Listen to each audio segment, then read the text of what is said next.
All right, folks, welcome back to the Property Couch podcast. And we've got an exciting episode for you today. Ben and I are fresh off a workshop at the coalface with people who have got collectively over 300 years of property experience. Ben, we've distilled the insights in today's show. What else do we cover? Well, Bryce, we're unpacking the risks of silver bullet strategies, and in what's making property news, we're also going to work out, is there more or less property investors in Australia? We've got the latest ATO data to talk to. More or less property investors? I want to know the answer to that, so let's rip into the show.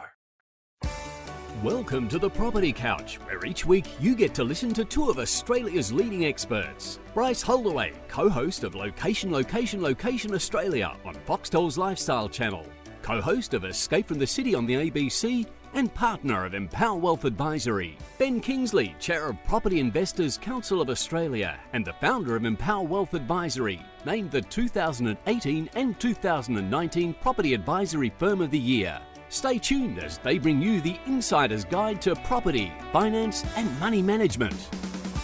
All right, folks, welcome back to the Property Couch podcast, and welcome back to you too, mate. How are you? I'm well, and you? I'm good. It was laughed at last week. We had a really cool time in Sydney. Did a book tour, got to meet some Property Couch folks and do a number of podcasts, which was really fun. But this week back into it. But we've got a really interesting conversation to have today, haven't we? Because we recently caught up with our team and we want to share some insights with our community. Absolutely. Shout out to all of those great people who are giving us some feedback on the book. We're very humbled by that really lovely feedback. And in terms of, the feedback I'm getting is that it's a manifest of everything that I need to think about and understand. And it's a reference guide in terms of how it's going to help me both today and tomorrow. And the case studies at the back of the book, the feedback about that in terms of getting some ideas and thinking around and relating to some of those ideas. In fact, a couple of them are sort of saying, I've read all of the case studies, even though they all don't relate to me, but I've just taken one or two things out of each of them. So thank you for all of those people who are giving us that lovely feedback. We hope that, that'll be it. That'll be the book you need, and you can always refer back to over time. Yeah, well, I think that there's themes throughout the case studies, and I hope that people do pick up on the themes around that. That none of them suggest that you need to go overly aggressive, and you can do it passively. That's what we want people to see. But being able to see the different scenarios, because we don't just get the bell curve ones, Ben. We talk about a single female professional. We talk about a single male rent investor. We talk about a divorcee, plus all the other demographics that you'd expect us to cover as well, Ben. So there is a cross-section that I think people can benefit from, even if they go out of their own lane from their own circumstance. Yeah, that's right. And I think that's a segue into obviously what we want to talk about today. So we're getting this type of feedback, but we're getting lots of questions about some of the more aggressive strategies or, some of the things that are going on in the market. So we normally get to catch up with our team annually in June. So we did that obviously last week. And so now we're in a position where we're getting, lots of rich information, both from a planning point of view and also out in the BA area. And so we wanted to talk about those observations. And Bryce, we're obviously into our fourth decade, of doing this, doing this type of work. That's humbling. I know, it's a bit scary, isn't it? Like in terms of, we've been doing it for over 30 years. And so we've seen different fads and strategies come and go. And we understand, we really do appreciate that there's this cohort of people out there who are looking at the property market and they're looking at their aspiration in terms of where they want to live, grow up, raise a family. And, Sydney especially is very challenging in that space.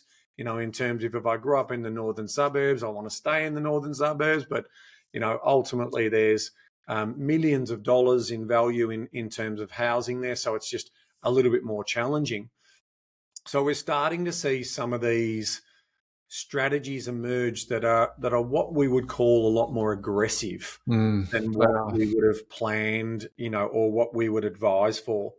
And so, what we've also noticed is there's a lot more buyers agents who are coming out of the woodwork, and they're starting to give property investment advice. Now, I don't mind that a buyer's agent can help someone tactically fulfill the purchase of a property in a particular area and so forth.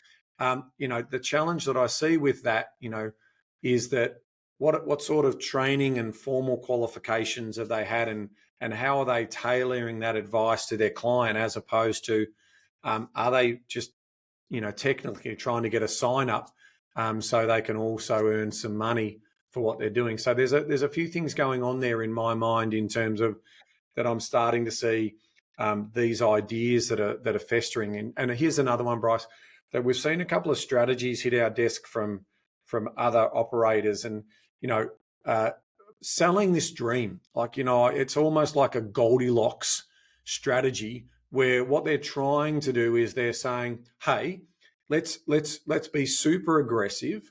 Let's buy, say, 5 to 7 properties over the course of the next 3 to 4 years. And in 7 or 8 or 9 years, we're just going to sell all of them, and you're going to make a couple of millions of dollars in profit, and you'll just grab that money, and that will be the deposit for your dream home, your forever home in the Sydney market. Now, if I'm unsuspecting and naive, I would be, and this Goldilocks story of being told that this is potentially possible for me, I'm potentially going to be going, all right, well, tell me a little bit more about that. And so obviously today's show is about helping unpack that story as part of what we're talking about. All right, so you've set the scene beautifully, Ben. Thank you for that. So just to give a little bit more mayo for that as well, we a couple of weeks ago we assembled our team together in Melbourne the day before our annual conference. Why is that important for people to know? Because we had a group of people that were in the same room, Ben, that I would arguably say is at the pinnacle of property investment knowledge in this country, because there was 2 groups that were being represented in that room. First and foremost, the people in that room were hungry property investors personally, right? So they have a strong interest and desire in passive income, building assets, creating wealth in their own name. So that's number one. So it's an overflow of their own interests, and it's an overflow of their own heart, number one.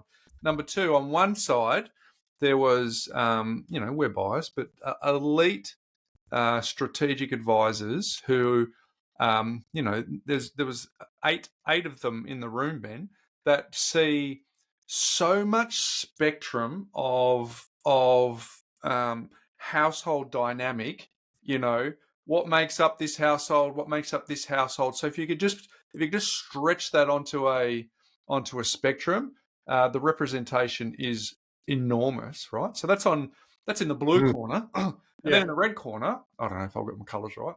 In the other corner is the buyer's agents who, again, we're biased, but they're elite. They're buying in. They have a depth of knowledge and an understanding of multiple markets across this country. Not a headline understanding. They've got a very, very intimate knowledge, network, understanding, experience, transactions in multiple markets across the country. And so in that room, there was a representative buying in Western Australia, South Australia, Victoria, New South Wales, Queensland. So to say there was an elite opportunity for us to have a conversation that I think is very, very rare in this country would be putting too fine a point on it. So it would have to be it'd be pushing almost 300 years of knowledge in that room. Combined knowledge, in terms of what we have, 30 odd people in the room. Yeah. There would have been around 300 years of knowledge, right? And then when you think about what they've been exposed to in the marketplace, and then who are the other players in the marketplace, and what are some of the things that they're seeing, and what are they coming up against when they negotiate, and it was just a real melting pot of amazing intel, Ben. And I feel like if we set the scene like that for our community today, what we are going to talk about is an overflow and a bubbling of what sort of came out from that day. So let's start thinking about, this problem that people want to get solved. And so that is what, at the end of the day, let's call it, there's around 2.2 million property investors in Australia, okay? And you're probably looking at around 100,000 of those who are diehards, want to be successfully recognised as building their mega portfolios. They want to be written up in magazines and highlighted. And then let's call it, a rounded number is really simple. Let's call it 2 million, the rest of us. And the idea with the rest of us is their motivations are very personable, and they want to potentially have a passive investment. Okay, so they don't, they want this to sort of happen in the background in their life. They don't necessarily want it to be, at the forefront of their life. And if I was to summarize all of the subplots in all of their stories, at the end of the day, they want a couple of really important things. They want to know that they'll be financially free, that they'll be able to have the time available to have the experiences and create the memories that they've been able to create throughout the course of their lives already. And they want to be able to do that without having the exertion income. So they want their exertional working income to be replaced and to provide that financial security for them. So they want to pretty much have what they've got today. And so part of the reason why they are investing is to provide for that. So they've got their super, and as we like to talk about in the book, 2 or 3 supplementary properties bought sensibly over a period of time, and their job is done. They don't want to be reliant on the government, but they're not sitting here to basically try and take the award for winning the game of Monopoly and having the most properties winning. They're just not interested in that. And so, but there is this growing number of people naturally who, if you're on what we call a value investing pathway, which is pretty much what we promote from property point of view. So we've taken the sort of concepts of value investing and long, boring, patient investing from the rules of and the likes of Warren Buffett and all of the greats in that sort of value investing space. And we've applied that to property. And so off the back of that, they're taking those rules. But naturally, human behavior and human interests is when they've got an interest in a particular topic, their algorithm on their social envy platforms are showing them all of these people who are, young guns and having massive success. And it's challenging their thought process around what type of investment is the right investment.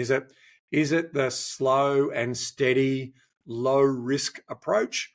Or, hey, wait a minute, these guys over here seem to be kicking goals really quickly with, less time and getting potentially better short-term returns.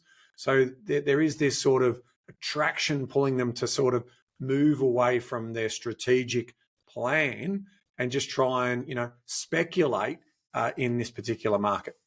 All right. So we started the podcast on the first episode was around fixing bad haircuts. So if you're new to our podcast and you've never gone back there, basically started with the premise that Ben and I were just a bit concerned about what was going on in the marketplace and how could we help, right?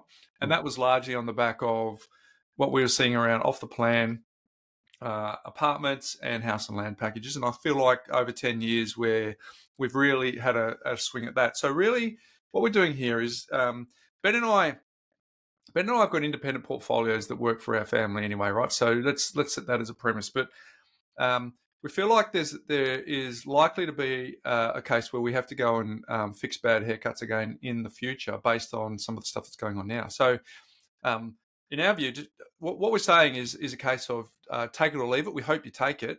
But it's what the observations that we are seeing based on what we said about our team's collective experience, what we've seen on our own collective experience on the fact that we are in our 4th decade. So today's really about giving you something really to marinate on because we get what people are being exposed to, we get what people are up against. So a value equation, normally the standard value equation is the benefit over the cost, right? The benefit divided by the cost.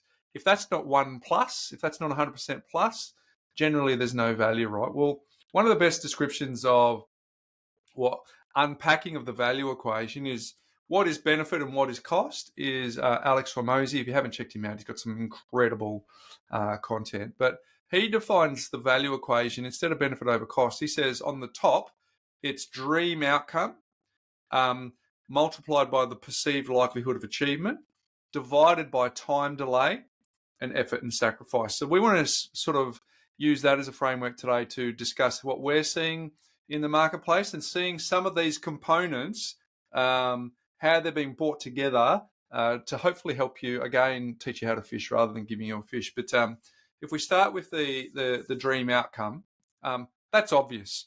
For us, the dream outcome is helping people get $3,000 a week. But to your point earlier, someone's dream outcome is I just really want to get on the property ladder in Sydney. I want to be able to live where my parents brought me up, and I just happen to be blessed by living in a wonderful part of Australia. But now I can't afford to live there. So I want to, that's my dream outcome, is to be able to buy a house in that part of the world. So whatever the dream outcome is, passive income, a house, getting back your time, retiring, like you get to define that, right? So that's the dream outcome. It's this second part that we really want to spend a bit of time on, Ben, which is the perceived likelihood of achievement. Because the way this was explained to me, I thought was really great, is if I'm about to, I'm two people, they're happily expecting a child, their dream outcome is to have a safe delivery, which if you couple that up with the perceived likelihood of achievement, you're generally choosing someone to help you with the delivery who you have strong confidence in that they'll be able to do it. So if someone's delivered 1,000 babies and they've done it successfully versus someone who's having their second or third, there's a very disparate difference between what your perceived likelihood of achievement is. So we really want to talk about this, and I'll kick off the conversation, Ben, and then you add to it. But part of what we're seeing now is a lot of hyperbole around double-digit growth percentages. And not just sort of 10, 15%, we're seeing 20s and 28s and 29% growth. So we really want to spend some time on this around perceived likelihood of achievement, because if that is true, that you can get 29% per annum, not once off or happened in the rear vision mirror, but 29% per annum, we can help you out. The rule of 72 is going to help you out here, because basically the rule of 72 means that if you divide the return that you're getting, 72 by the return that you're getting, that will tell you how many years it'll take for your money to double. So 72 divided by, let's just use 29%. What's that, about 2.5? It's going to take you about 2.5 years to double your money. So the big question you've got to ask yourself in terms of perceived likelihood of achievement is, does that feel real, Ben? Yeah, no, I mean, and it's super attractive, right? And we know that also we've talked about cash on cash returns, which is one of the secret sources of why we invest in property. And some of the terminology is, return on invested capital. But the point we're trying to make here is that when you go into these particular markets, there is a cost, an entry cost and an exit cost in terms of getting in and out of these markets. So if you're being coached on a strategy that is to accumulate and then divest of all of these properties, you need a lot of things to go right as part of this equation. So let me introduce you to an analogy. You're at a basketball game, it's an NBL game, and you've got the lucky ticket where at halftime you get to go down onto the court and they give you a basketball and says you got one shot from the center, and if you get that one shot in, you'll earn $10,000. Now, if someone who's played a little bit of basketball, you've probably got about a 1 in 20 chance of actually getting that ball in. If you haven't had any experience or whatever, it may be then, divest. If you're a 90-year-old, it's probably a 1 in a million chance that you can even make the distance or whatever that may look like, right? But let's assume it's a 1 in 20 chance. And so let's assume that, okay, you've got an investment advisor and they're sort of showcasing all of the big wins that they've had. And of course, they're going to only showcase the wins. They're not going to showcase the losses, right? And let's say, you nail that first purchase and it does really, really well for you, which is great. But the execution on some of these strategies where it is not a long-term buy hold strategy and it is a trading strategy, then here's the deal. Imagine if you then had to get 5 shots in a row, right? So in other words, based on the projection or the plan or the discussion that you've had with them, they said, well, we need to do this 5 times in a row and execute perfectly on that. Well, this is what the maths does in that sense. And it's similar to what happens with day traders. I mean, a lot of people start trading shares and equities and they have 1 or 2 wins and that's what they project out to the world. I don't tell you about the losses, but the same, if you needed to get 5 mid-court shots in a row, the probability doesn't move from 1 in 20. It moves to 1 in 3.2 million. And so just the simple fact alone that the probability gets harder and harder and harder. Now, and when I think and talk about property, remember that you can have irrational exuberance, you can have sentiment exploding, and you can have all of these, people talking about boom towns and hot spots, and that drives up and artificially inflates demand. And so that's the sentiment and the speculation going on. What are the fundamentals in underneath that? What is the fundamentals that can justify that the value of that land in 5 or 10 or 15 years is going to sustain that level? Because the reality is, unless if there's a failure in economic activity, if there's other failures that are going on in that particular location, you run an incredibly high risk of that probability and that strategy not being executed. So what you don't want to do is wake up in 7 to 10 years time from now and going, all right, well, I've got this trading strategy and I'm going to trade properties. And so I'm going to pay a huge amount of stamp duty. I'm going to pay a huge amount of capital growth. And I'm hoping like hell that I'm going to have to get these, 7 to 10 years of double-digit growth. So at the end of all of that, I give a huge amount of money to the government, but I also have hopefully a huge amount of money back. The probability of that shot is very, very low.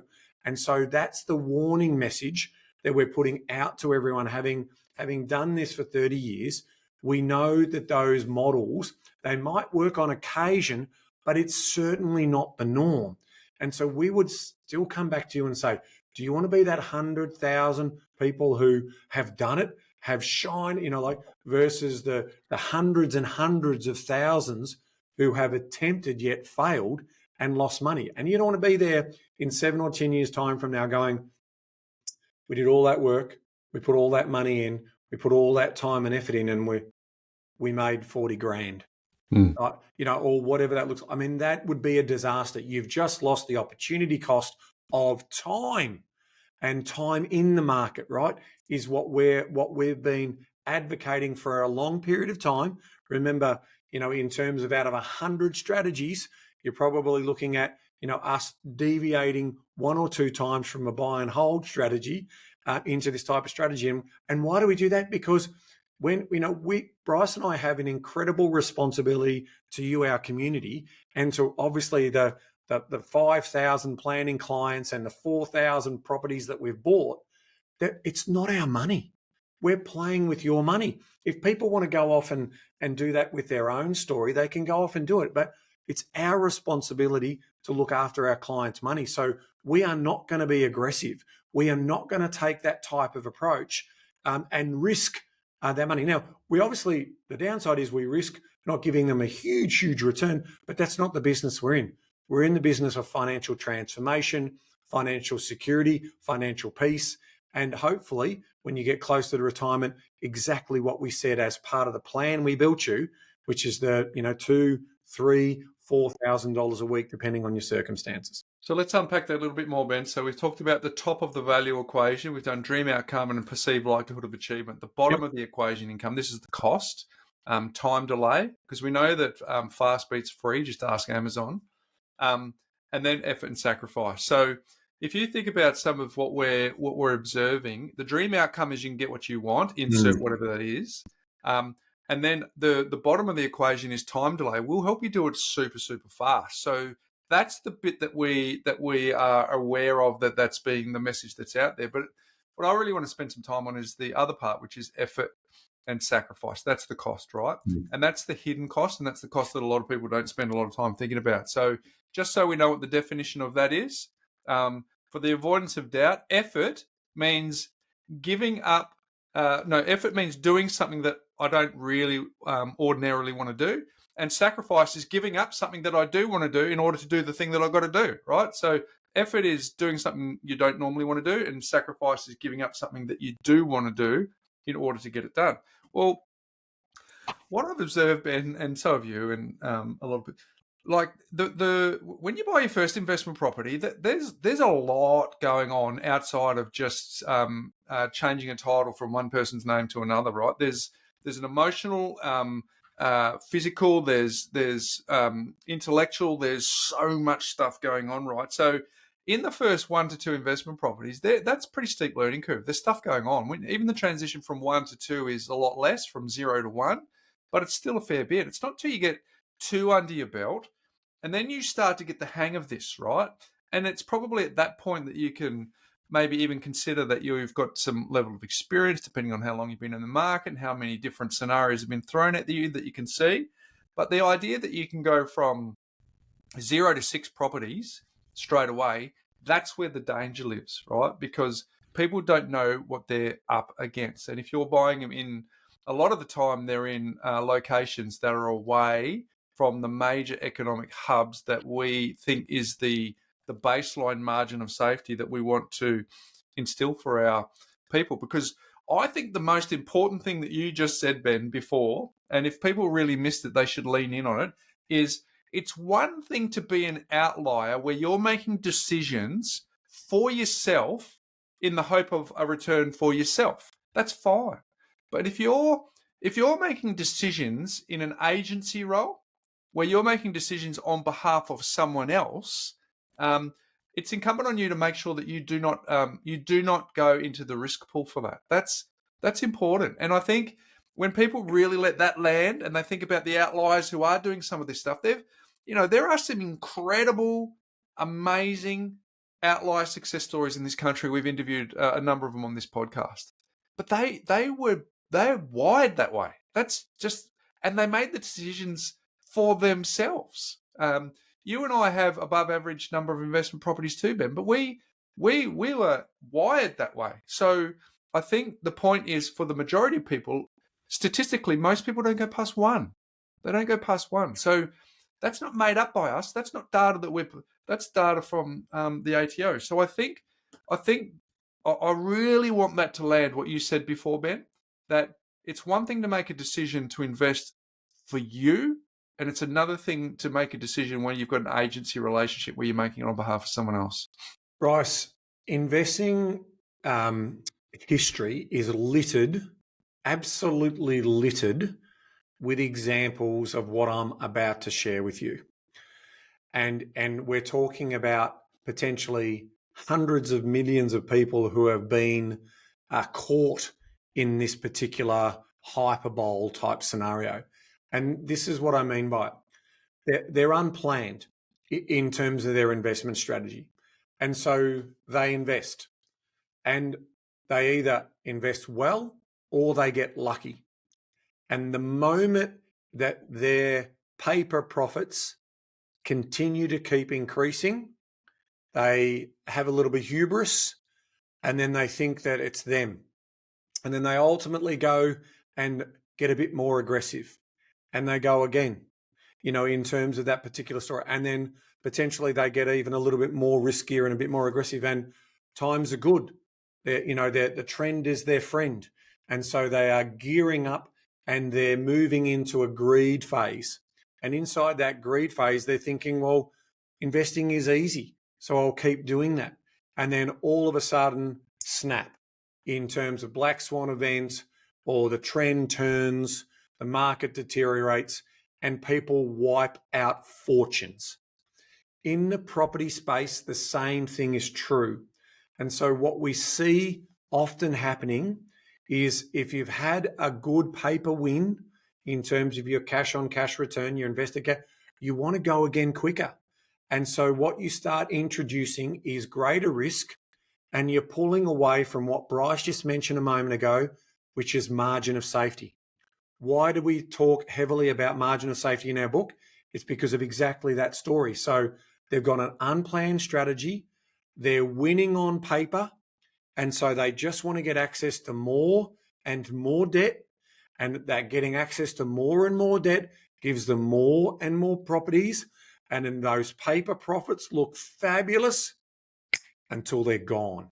And, you know, there's stories in magazines of property investors of the year where they're telling these great stories of all of the riches they've had in these, you know, sort of volatile markets, and they've gone hard. They've made unbelievable paper profits, and then 2 or 3 years later, they're bankrupt and they've got negative equity. So that's why the margin of safety for us is managing debt. Always will be. Cash flow, planning for that particular story. And then the other margin of safety that Bryce also mentioned is location. Location around economic activity, or looking at the demographic profile of the changing population in that area, and then being thoughtful enough to think in the decades, not think in the years. That is classic value investing. So, you know, be greedy when others are fearful, and be fearful when others are greedy.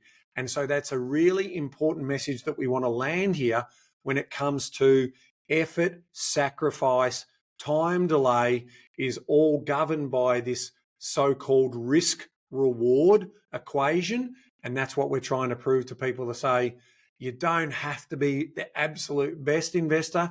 You might get lucky. It might be skill. It might be a combination of both, but don't risk the farm, because it can all come crashing down if you get too greedy. I quoted Warren in the book, Ben, and his definition in its simplicity is beautiful, right? In terms of margin of safety, he says if you're a 9,800 ton truck and you're about to cross the river, and the bridge says maximum capacity 10,000 tons, he says, don't cross that on that bridge. He goes, go further into town and go up the river and cross one that says maximum capacity is 15,000 tons, right? So it's kind of that whole redlining scenario. I think is really important. Hey Ben, I wonder if you could just share that story, because you've got the detail a bit better, that we talked about with the team. Remember the Property Investor of the Year? Do you want to share that story? Yeah. Obviously, there was we've been around long enough, Bryce, there used to be magazines, property investor magazines, and one of those was Smart Property. No, that's Your Investment Property magazine, Australian Property Investor. It was Yip, with Nicola Sweeney. Yeah. And so, this particular couple, they were awarded as the number one investor in the country. Property Investor of the Year. Property Investor of the Year. They were killing it. Yeah. They had bought all of these very, very cash flow strong properties in regional locations. They were, buying these properties for about $400,000 to $600,000. They were growing in value strongly. Their incomes were $1,200 a week in rent. It was just flying, absolutely flying. And they were in the coal belt in terms of, and then as the coal market collapsed, the employment market collapsed, and their portfolio collapsed, and ultimately they were left to declare bankruptcy some couple of years later. And at the end, I heard stories that they were looking to blame the banks, looking to blame everyone else because they shouldn't have been given that money. They were inexperienced. They didn't know what they thought they knew what they were doing, but they weren't. Ultimately, at the end of the day, the accountability is still on you or on the advisor that you potentially are looking at. And so again, when we play with other people's money, we want to be very cautious, and we want to be very clear about the pros and cons in terms of your risk profile and what you're going to get. So when we buy in what we call these entry-level locations, because we still buy there and we still buy properties in that 400 to 500,000 range, but we're really clear in terms of what we expect in those markets. we expect those properties will have higher maintenance costs. We expect those properties will have a varied array of tenant quality. We expect those areas will only grow based on the back of the broader economic market over a long period of time. So that's why we've got to be in commutable locations to major employment centres. And we're looking for a really, really high land to asset ratio as part of that particular strategy. We obviously then also, productive use of land for margin of safety risk. So we're very, very clear about what you potentially are going to get, because at some point, these cycles will slow down. The values could even go backwards a little bit. And then normally what they'll get is system growth over a long period of time. But those markets are very much a timing the market versus time in the market. But if we've got a higher bunch of capital for a client, we will usually put them into a safer location. Because at the end of the day, Bryce, here's a good question for you. If all things being equal, if all things were equal in terms of all the things we talk about, economic activity, human interest and human behaviour, where would you want to live in a city? Would you want to live on the fringes of town, or would you want to live where I've got the lifestyle amenity, I've got the schooling amenity, I've got the health amenity, I've got all of those things clustered closer to all the things that make my life so rich? Where would you want to live? Yeah, you know my answer. So yeah, closer to all the action, right? Close to all the action, that makes that land worth a lot more. And so how, and this is a question that I always pose to anyone who thinks that they know better, is why would land 30 or 40 kilometres from a city be more expensive than the land closer in? Because at the end of the day, it's only the land price that appreciates. It's not the improvements on it. So, and so no one can answer that question for me successfully. And so, again, if I'm taking $1 million of our clients' money and we're putting it into we don't split it into two. We basically say we'd prefer to have an insurance policy on the land closer to the city than splitting it out. Now, we understand that there's trade-offs. We mightn't get the same amount of income off the back of that, but we also look at the 30, 40, 50-year history on the capital growth performance on that area. Well, you're not going to get that 40, 50-year history of capital growth in the outer suburbs if you don't get it in the inner suburbs. It's as simple as that. That land value will not eventually move because the rippling of what land value is worth starts from the centre and moves out. And no one can tell us otherwise, irrespective of tax policy, you name all the cities around the world, the same principles are true of these big urban centres. And we've talked about that with Dr. Jeffrey West in terms of, those type of things. So that's what we're doing. We're saying, let's look at those margins of safety. Hey, Ben, it's when we were talking before about the Property Investor of the Year, I had this idea pop into my mind. So indulge me here. It involves Collingwood. Sure. You ready for this? I remember when Daisy Thomas was playing for Collingwood with his long blonde hair and he's on the wing and he was red hot. Remember those days? I remember him being interviewed and one of the commentators said to him, "Hey, listen, you're the best player in the AFL right now."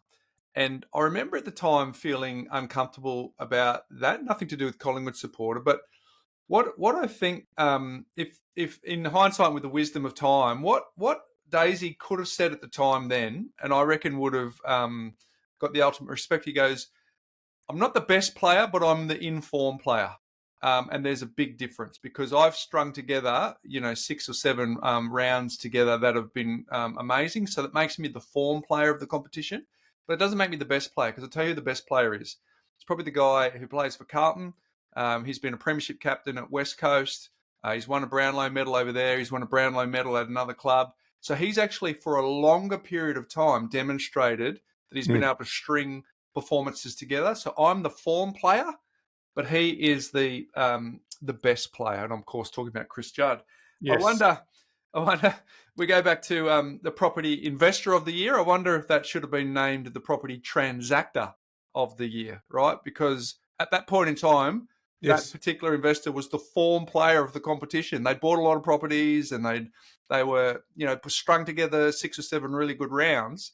But I guess what we're trying to do is say, be the Chris Judd not the Daisy Thomas. Daisy's obviously, a good player over a number of clubs over a long period of time. But in that window of time, he was just the form player.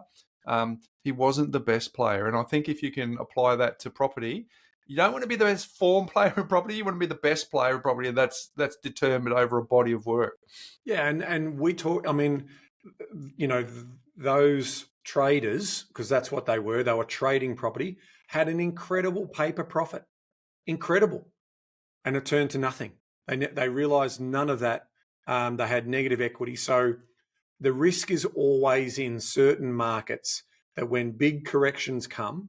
And they can also come into, major cities like it happened in Perth, where you see property prices dropped by 25% more broadly when the economic activity in that centre collapsed off the back of the once in 100-year mining boom. So the reality can still be true, right? So you want to be looking at those types of things. And that's our messaging here. It's like, are you playing the long game? And are you focused on financial security? What do you want to be? You want to be a player. And if you want to be a player, just remember it comes with increased risk and increased consequences. Okay, folks. So we unpacked the value equation, which was the benefit is the dream outcome, the perceived likelihood of achievement, and the cost was the time delay and the effort and sacrifice. So what we're actually saying to people is beware of the effort and the sacrifice that comes with what's being proposed. And on the top line, be mindful of the perceived likelihood of achievement. Can that actually be sustainable? Ben, if we want to sort of move on and let people know, okay, if your dream outcome is, let's just lean in on that because the problem is real, particularly for the people of our podcast living in Sydney, right? It's the most expensive real estate in this country, and if you want to be in some of the best parts of the most expensive real estate in this country, it's a challenge. So there's some choices that people can make on how they would do this. Number one is they can be lucky enough to win some form of ovarian lottery, right? Parents live in the right place, they've got some form of inheritance, there's some form of bank of mum and dad. Put it in that category of being lucky enough to be in the ovarian lottery of some sort. That is how a Sydney-siders child or someone aspirational property buyer in the Sydney market, that is how they could get on to the property market straight away. Okay. But if you don't have that, which a lot of people don't have, the next thing you can do is you can focus on your income growth, right? Which is what a lot of the people who are able to afford the Sydney properties be able to do that. They've got bigger incomes. Bigger incomes mean that they can save bigger initial deposits to get into the ladder, and then they're able to service larger loans, which is really, really powerful, right? So that's your second step. You can just double down on the ability to earn an income. The third way is to really look at historically what did people used to do when they were faced with the same challenges. And a lot of people talk to your parents, talk to your grandparents. They actually played the climb the property ladder game. So they got into entry-level Sydney, and then they put in both sweat equity and income equity to try and drive down the price, because the greatest taxation gift that is available in this country is the principal place of residence tax-free exemption. Means the trading of the real estate entry level, sell, take the profit, use it to buy a bigger one, rinse and repeat, and get your way up the ladder so that you can eventually get yourself back into the northern beaches or the lower North Shore or wherever it is that you want to be, Ben. So inheritance, income growth, history's shown us another path, but what are we talking about on I guess today, Ben, is largely the fourth option, which is springing up for a impatient generation. Yeah, so it's the silver bullet approach, Bryce, and it's what we're fearful of, to your point around fixing bad haircuts. And we're seeing it, the next generation are buying existing property, so we get it, but they're buying entry-level properties to try and get a quick hit, a quick win. I come back to that dream outcome. If I've got this idea of what my dream outcome is and someone embellishes that with me, I'm loving that person who's embellishing the storyline. They're selling me that story around that dream outcome. And I come back to what a trusted advisor should do. a trusted advisor should be having an honest conversation. Like, this is why you need to get a plan done as opposed to just going straight to a buyer's agent and just going, because if I'm the buyer's agent and I'm saying, tell me why we're doing this, and you're painting this great story of, oh, well, we want to have this dream home, but we're going to trade properties up to get that dream home. And I'm like, well, I'm not going to get in your way of that. I'm going to say, yeah, sure. Put me to work. Let me help you with that. Let me help you get that outcome, right? Let me move you forward through that particular place, right?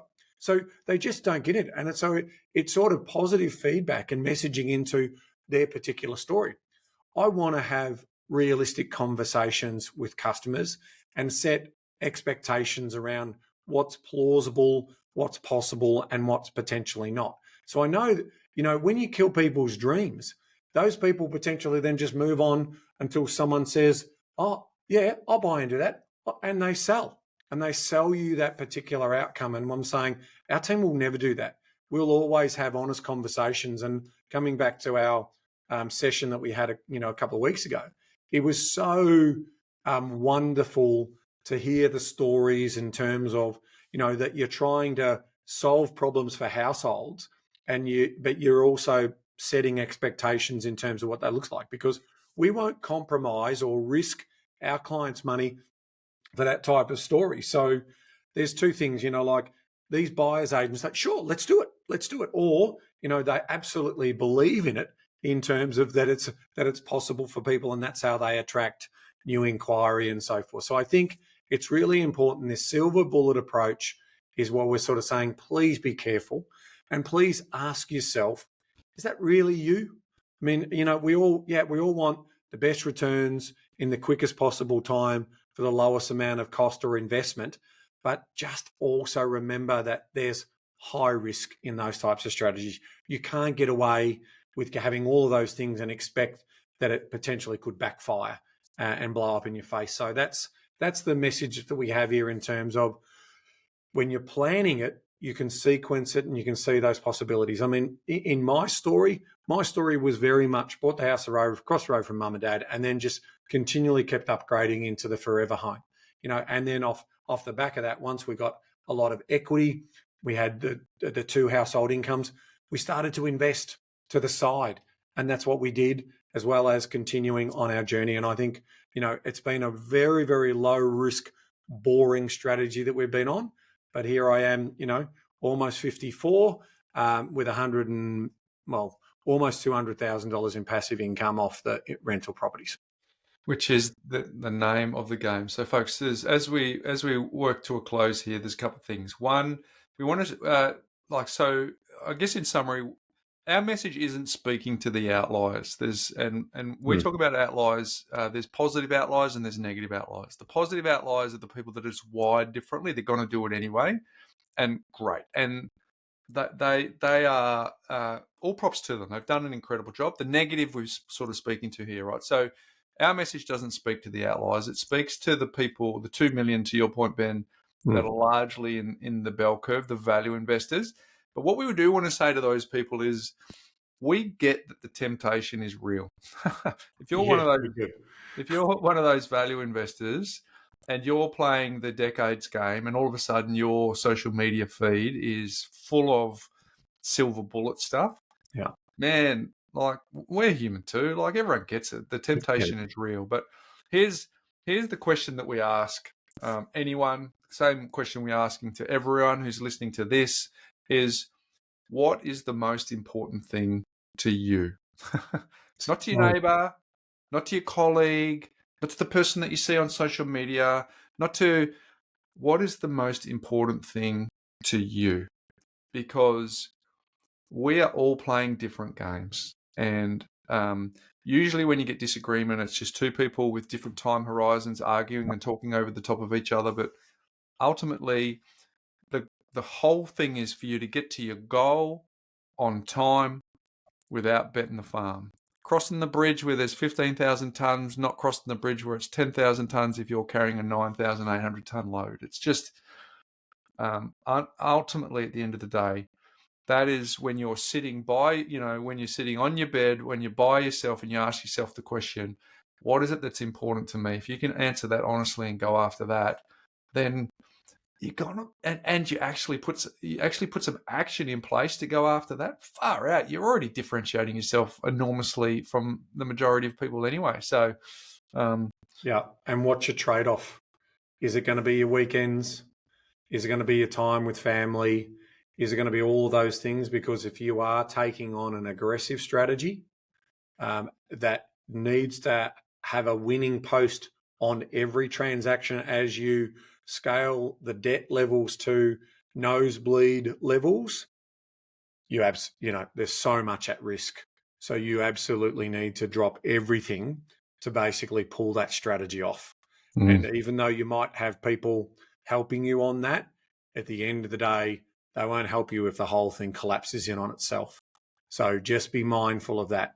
And if all of those things have just brought you back to reality, then hopefully this pod's done the right thing for you. So play the boring long game for most of us out there. It's the right place that we need to be in terms of don't try and risk everything for an unrealistic gain. Just be sensible about what you're doing. And our view is, it's still a business. There's still hundreds of thousands of dollars at risk. So get a good business plan. Get a good get someone who's going to be independent of not trying to sell the idea of helping you by making a fee. So a buyer's agent is inherently has conflicted remuneration, because at the end of the day, they are getting paid a fee. And so if they're the ones selling you on that idea, wouldn't you like to get some independent advice? Like if you're going to spend $1 million, as part of this business, is it worth spending, say, $5,000-6,000 to get some independent assessment of that? I think it's smart money. I think it's, in terms of using that. So have a think about that. Then off the back of that, once you know what your strategy is, absolutely bring your tactician in. Absolutely bring your buyer's agent who's tactical in terms of going to fulfill the objectives of your plan and how that relates to you. Because as Bryce says, at the end of the day, we're all playing different games. And then if you know what's really important to you, and that is family or time or time with family, then all of those things will ring true for you, and you'll go through life not worrying about what you missed out on, but the things that you have. Well said, mate. So we're going to leave that question with you folks as you reflect on what we've been talking about today, as Ben and I have reflected on the conversations we've had with a group of people who are well and truly at the coalface of property and property investing in this country. What is the most important thing to you? All right, folks, my life by design hack today is very, very simply in Apple Notes, Ben. If you've got a hand, like we just... at our conference, we had this amazing speaker, lots of handwritten notes. So if you get Apple Notes, and in Apple Notes, you can actually, there's a thing where you can scan the text. So you put you scan over your notes and get it up into your Apple Notes. Ooh, that's cool. So I like that idea. That's, we're in an AI world, so that crossed my desk. I thought that might be handy for a few people to know that, particularly when you're trying to find ways to get your handwritten notes into your digital platforms, Ben. So, folks, check that one out. Hey, Ben, what's making property news? Yes, mate. Well, about a week and a half ago, the ATO stats, the tax stats dropped. And so we've got a little bit of information in terms of what are the numbers, Bryce. So I'll quickly run through the numbers for you in terms of there is now less individual investors in the property market according to these stats. Okay. So what we saw was a decrease of 7,081 individual property investors in the market.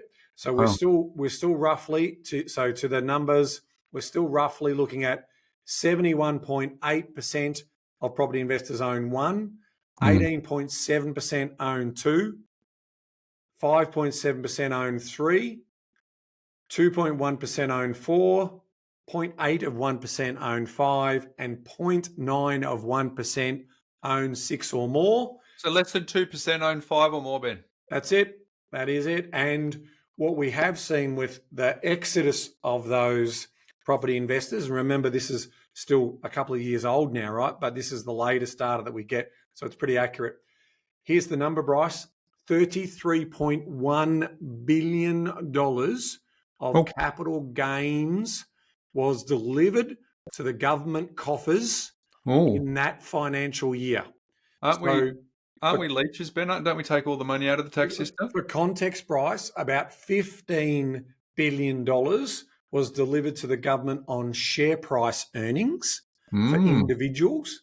So it's very, very clear that we do a great amount of heavy lifting in helping schools, hospitals, even paying student debt down as well with those types of numbers. So just wanted to bring it to everyone's attention. And so you can have a look, if you're watching, there's the chart on the screen. 33.1 billion from individuals, 7 billion from companies, 4 billion from super funds, all in real estate.